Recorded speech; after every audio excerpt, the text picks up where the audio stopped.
Hello everyone, welcome back to my YouTube channel. Ngayon, ang gagawin natin is magluluto tayo ng pasta. Ito yung mga ingredients natin. Yung pasta natin, na-boil ko na siya para madali lang yung oras natin.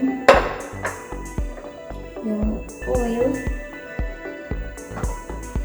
yung pepper natin, salt,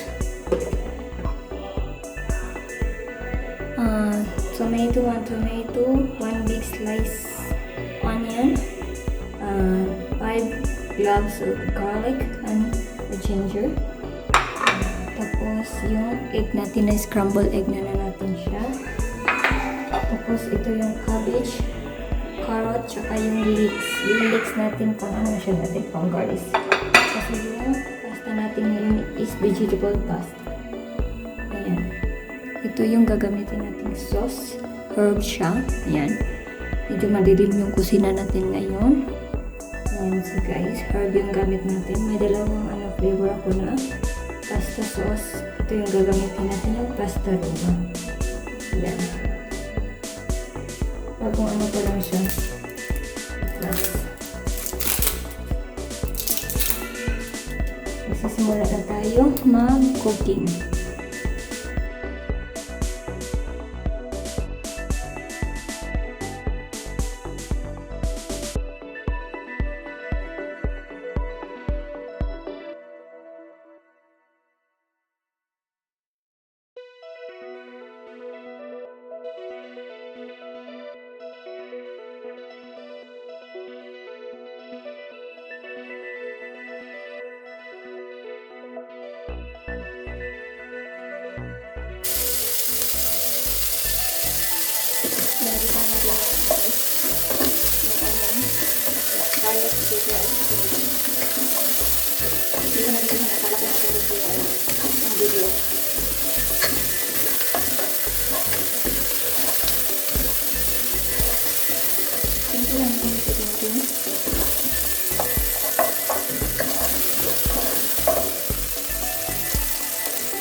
Shredded carrot.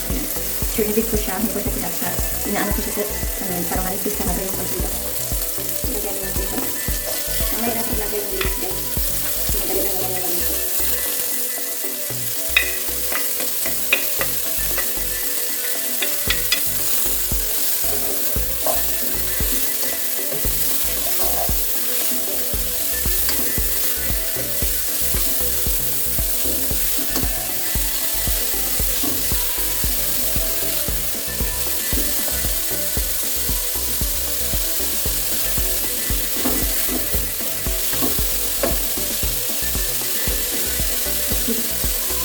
Maglagay lang tayo ng salt.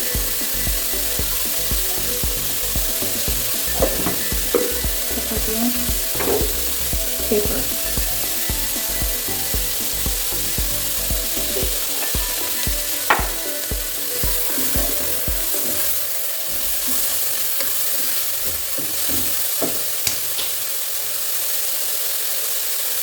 Kaya manipis yung paghihila ko sa mga carrot para madali siyang maluto.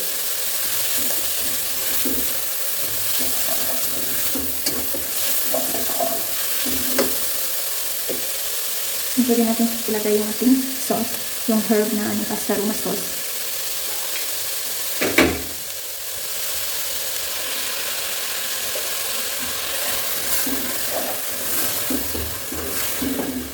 Ilalagay natin sa lahat. Kasi marami-rami yung ating pasta. Pwede na natin kunting tubig. Para ano talaga yung nasa loob. Di sayang kasi. Yan. Pero walang magtira talaga. Ayan, diba? Ayan. Ubos. Ayan yung ating sauce.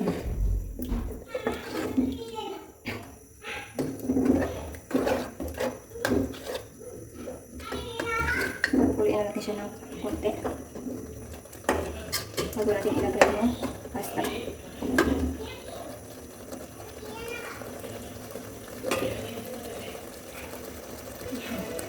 Guguluin lang natin siya ng konti.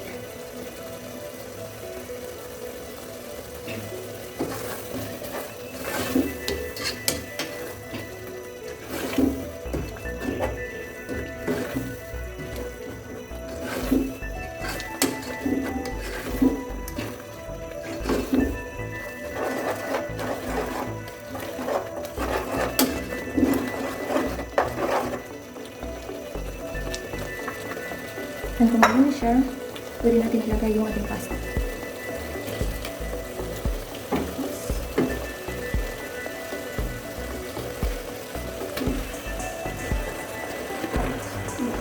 Mahulog pa yung iba.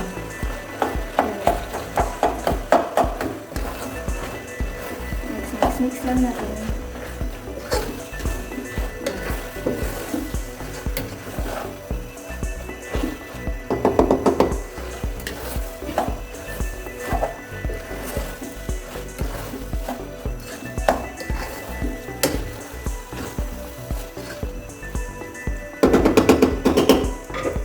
After nyan, tsaka natin ilalagay yung ayan, yung eggs, yung scrambled eggs natin. Siguro natin natin siya ng sila.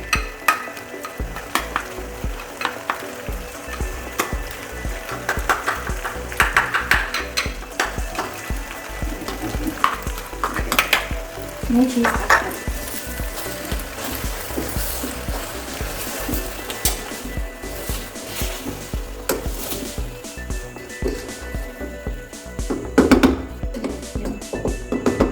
Yung pasta. Simple lang natin kasi.